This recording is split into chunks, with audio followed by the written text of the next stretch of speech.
Bienvenue à Parlons peu, mais parlons bien. Aujourd'hui, messieurs, dames, on va regarder 2 vidéos qui, franchement, montrent que quelque chose est en train de se passer. Un réveil, un retour à la réalité, un retour à la normalité.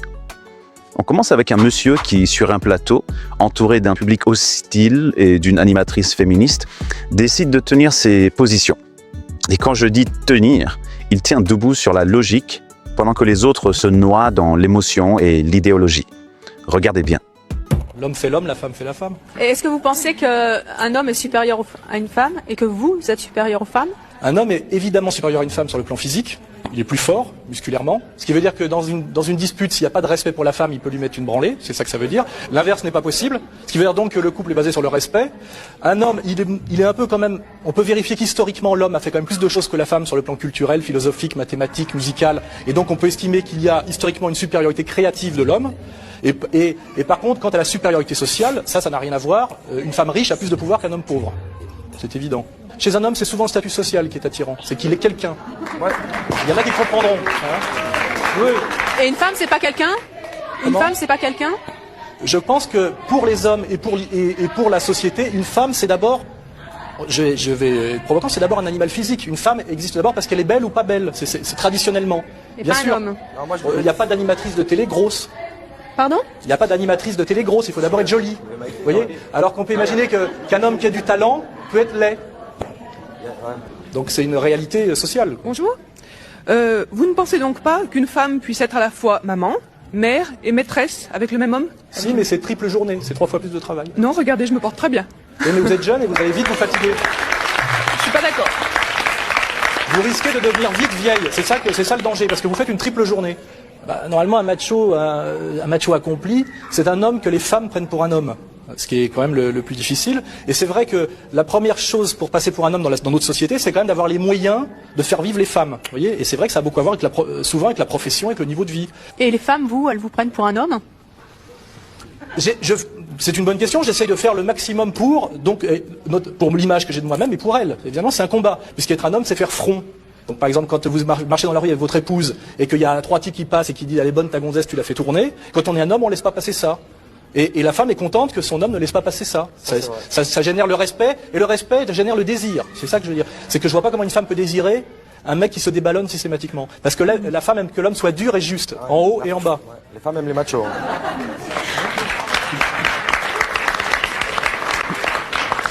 Vous attirez beaucoup les femmes? Oh, je veux pas me vanter, mais j'ai remarqué que même si les femmes disent « Ouais, ce mec-là, c'est un sale macho », finalement, c'est avec vous qu'elles terminent, et pas avec ce que j'appelle l'ami des dames, qui est le gentil un peu larmoyant, qui est toujours de leur avis. Les femmes aiment les hommes, comme les hommes aiment les femmes, d'ailleurs. Et le macho, c'est un homme qui aime les femmes. Et les femmes aiment bien qu'on les aime. En quoi vous les aimez? Je les aime déjà parce que je cherche à leur plaire, et je cherche à leur faire plaisir. Je veux dire, c'est... Mais quel type de femme vous n'aimez pas? Les femmes qui se prennent pour des hommes, c'est sûr que ça me plaît pas beaucoup. C'est quoi une femme qui se prend pour un homme? C'est une femme qui croit qu'elle en a alors qu'elle en a pas, quoi. Je veux dire, c'est-à-dire qu'à un moment donné... C'est une femme qui vit d'une certaine manière de la générosité publique des hommes. Parce que quand une femme ramène sa fraise comme un homme, si vous avez un accident automobile en ville et que c'est une femme et qu'elle dit connard, qui sait pas conduire, etc. Si on la traite vraiment comme un homme, on se lève et on lui met un bourre-pif. Vous voyez? Alors comme moi je suis un macho et un macho ne frappe pas une femme même avec une rose, je la vous vois, je suis poli. Mais si elle m'insulte, elle me traite de connard, etc. À un moment donné, je dis tiens, elle se prend pour un homme, je vais lui montrer qu'elle n'en est pas un. Et je lui colle un taquet. Et là, comme moi je fais 85 kilos de muscles, elle se rend compte qu'elle est immédiatement alignée.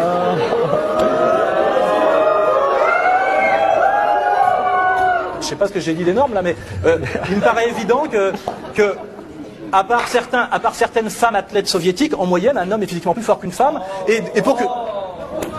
Bah oui, et pour que... Ça n'a rien à voir, je parle de force musculaire. Pour qu'une discussion se passe bien entre un homme et une femme, il faut que l'homme respecte la femme. Si c'est un pur rapport de force comme entre deux mecs dans la rue, dans une cour de récréation, et si on en vient aux mains, c'est toujours la femme qui perd. Donc je vois pas pourquoi la femme vous désirait en venir aux mains avec les hommes. D'abord, respect éternel à ce monsieur. Le gars est venu, il a posé ses 10 orteils au sol et il n'a pas tremblé une seule seconde. Ce qui m'impressionne, c'est que des vérités basiques, mais basiques, deviennent aujourd'hui des chocs culturels. Qu'un homme est en moyenne plus fort physiquement qu'une femme, qu'un couple repose sur le respect, pas sur la confrontation, que les hommes et les femmes n'ont jamais contribué au même domaine, au même niveau historique, que les femmes sont socialement jugées sur leur beauté bien plus que les hommes, c'est un fait, pas une attaque.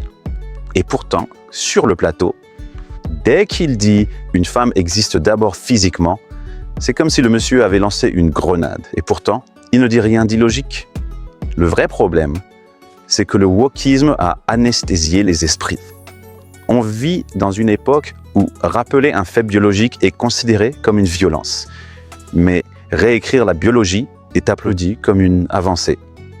Et ça, mes amis, c'est parce que la France, comme beaucoup de pays, a voulu photocopier les dérives idéologiques des États-Unis. Féminisme extrême, gender studies, peur des hommes, diabolisation de la masculinité. Résultat, même effondrement social, même confusion identitaire, même guerre des sexes. Mais, et c'est là où ça devient intéressant, la France commence maintenant à copier une nouvelle tendance américaine. Pas le wokisme, pas le chaos, mais le retour de la masculinité assumée. Et ce monsieur-là, il en est une preuve vivante. Il représente ce mouvement d'hommes qui n'ont plus peur de dire « voilà comment fonctionne la réalité ». Et justement, aux États-Unis aussi, un autre phénomène émerge. Des femmes qui se réveillent et se retournent contre le féminisme. Et ça, mes amis, c'est ce qu'on voit dans la deuxième vidéo. Regardez.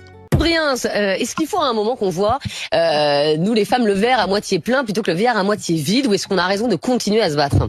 Le verre complètement plein même, j'ai envie de dire. Moi, j'ai les mêmes droits que les hommes dans ce pays. Je me considère lésée en aucun point. J'aimerais juste en fait qu'on arrête le ouin de bonne femme, parce que c'est exactement ce que c'est. Déjà, très bonne explication de la part de Rémi, très honnête pour une fois, parce que ça fait 10 ans que les médias, non, pas toi. Ça fait 10 ans que tous les ans, à la journée de la femme, les médias nous ressortent l'histoire. Ah non, Emmanuel. La journée internationale du droit des femmes. Mais je m'en fous. Mais c'est pas je m'en fous, c'est hyper important. Ça devrait être la journée de la femme. Vous allez pas vous échapper toutes les deux. Si elle me laisse finir. Calmez-vous. Dis les bons mots quand même. Je m'en fiche de cette journée. Ah d'accord. Je la reconnais pas, moi. Donc tous les ans, à cette fameuse date là qu'on ne citera pas, on nous ressort l'écart, le soi-disant écart salarial entre les femmes et les... Il est pas soi-disant, c'est des chiffres, c'est pas une opinion, Juliette. Les femmes et les hommes, et finalement, on se rend compte qu'en fait, à poste égal, ça et études égales et temps de travail égal, il y a pratiquement aucun écart salarial. Que même l'écart résiduel, il peut être expliqué par plein de choses, les différences de négociation, les différences de secteur, etc. Donc bref, on n'est pas du tout moins payé que les hommes, n'importe quoi. Ensuite, pour ce qui est des tâches ménagères, je sais pas, mais gérez votre foyer comme vous voulez, non? Pas venir mettre des caméras pour savoir qui sort les poubelles et qui fait la vaisselle. Des merdes de goût, quoi. Et après, à un moment donné, si la charge mentale des femmes existe, moi je la nie pas. Évidemment que la charge mentale des femmes, elle existe, et que à la maison, souvent, on est plus dans l'organisationnel, on s'occupe plus des enfants. Pardon, il y a quelque chose qui s'appelle l'instinct maternel. Voilà, désolé de vous l'apprendre. L'instinct maternel, il ne disparaîtra jamais. Si je peux le dire, enfin. C'est l'instinct maternel qui te fait passer l'aspirateur. Mais parce que c'est pas l'instinct maternel qui fait que tu vas passer le balai dans la salle de bain. L'instinct maternel qui ne disparaîtra jamais. Les femmes ont toujours fait des choix en fonction de leurs enfants, beaucoup plus que les hommes. Et si vous êtes pas content, c'est pareil. Et j'ai envie de dire, c'est même pas qu'on n'en fait pas assez pour les femmes, que limite on en fait trop. Moi, par exemple, la discrimination positive en faveur des femmes et donc contre les hommes, du coup, parce que c'est ça la discrimination positive. Quand on discrimine positivement quelqu'un, on lèse l'autre personne. Oui, mais on a été lésés pendant. Mais moi, elle a fait que me servir. Je vous promets, à la télé, depuis que j'ai commencé ce métier, tout le monde cherche des femmes. Tout le monde cherche des femmes. Il n'y a pas parce qu'il n'y a pas assez de femmes. Il faut féminiser le plateau. Allô, Juliette. Ah, t'es une femme, tu peux venir. Il y a combien d'hommes, je suis sûre, qui étaient peut-être plus compétents, plus marrants, mieux que moi, qui auront pas eu le poste parce que Estelle, tu cherchais des femmes, parce que tu voulais remplir le plateau. Et non, je voulais. Alors là, chapeau bas à Juliette. Cette jeune femme est brillante, claire, posée, précise et surtout honnête. On remarque d'ailleurs quelque chose immédiatement, la différence d'âge. D'un côté, deux femmes quinquagénaires, héritières d'un féminisme construit sur la frustration, la rancœur et l'obsession du combat contre les hommes. De l'autre, une femme jeune, fin vingtaine, début trentaine, qui a pu observer les dégâts de ce discours sur sa génération. C'est un clash générationnel. Les plus âgés défendent une idéologie qu'elles ont bâtie comme une religion. Les plus jeunes, elles, voient la facture arriver. Solitude féminine record, taux de dépression explosé, relations détruites, famille inexistante et un ressentiment immense envers la promesse féministe qui disait « Tu seras libre et heureuse si tu n'as pas besoin d'un homme ». Résultat, elles se rendent compte qu'on leur a menti. Et maintenant, elles parlent. Elles dénoncent, elle refuse de continuer le cirque. Juliette représente cette nouvelle vague mondiale. Des femmes qui disent non au féminisme, oui aux faits, oui au rôle naturel, oui à la complémentarité. Et en face d'elle, on voit clairement que les féministes du plateau n'ont plus d'arguments. Elles n'ont que de l'émotion et des slogans. La vérité, elle, est de retour. Ce que ces deux vidéos montrent, c'est simple. La pendule revient. Après 50 ans de délire idéologique, le monde retourne doucement vers la normalité. Parce que les résultats du féminisme, du wokisme, de la guerre contre les hommes, on les connaît.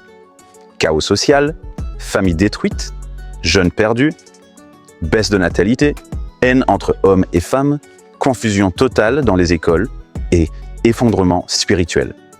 La vérité, elle, est immuable. Il n'existe que deux sexes, hommes et femmes.